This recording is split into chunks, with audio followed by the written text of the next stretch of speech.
Are humans more cruel or more just than animals? An analysis of George Orwell's short story, A Hanging.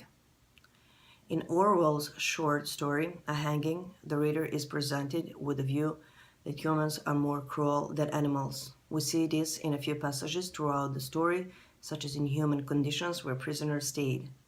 The way how officials behaved roughly towards prisoners, a lack of mercy and cruelty, got its culminations at the end where officials were mocked prisoners' destiny.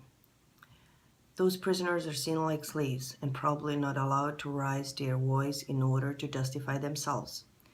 Writer sees the prisoners as an animal and describes the prison cells like small animal cages.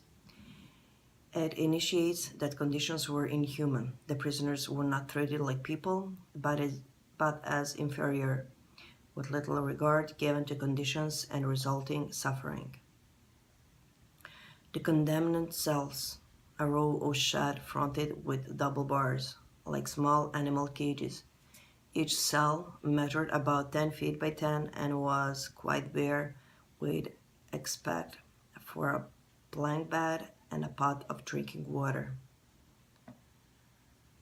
In spite of the cruel approach of warders to prisoners, he acted humanly and cooperated since he knew it was his life will he knew in what way his life will end up in a few minutes. 6 tall Indian warders were guiding him and getting him ready for the gallows. They crowded very close about him, with their hands always on him in a careful, caressing grip, as thought all the while feeling him to make sure he was there. It was like men handling a fish which is still alive and may jump back into the water. But he stood quiet, unresisting. Ryder was one of the officers whose job was to proceed action of hanging people without feeling mercy, and job had to be done.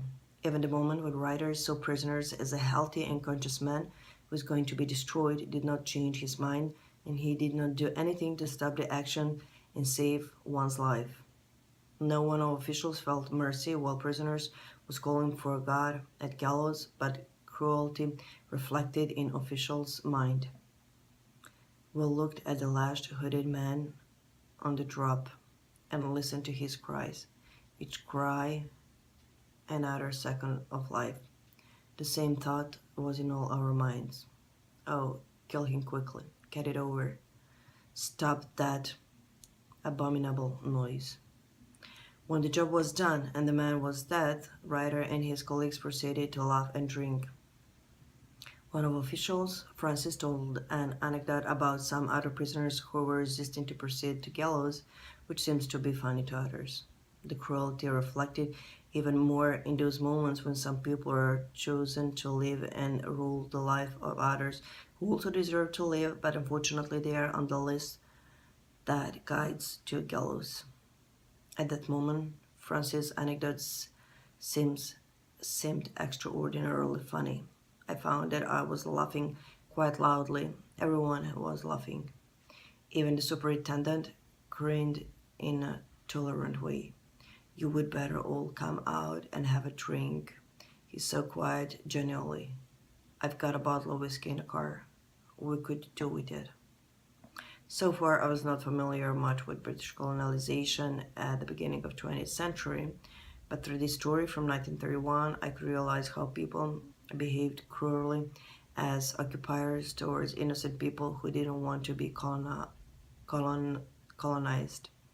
This story showed us in some manner how humans can be cruel to its own kind.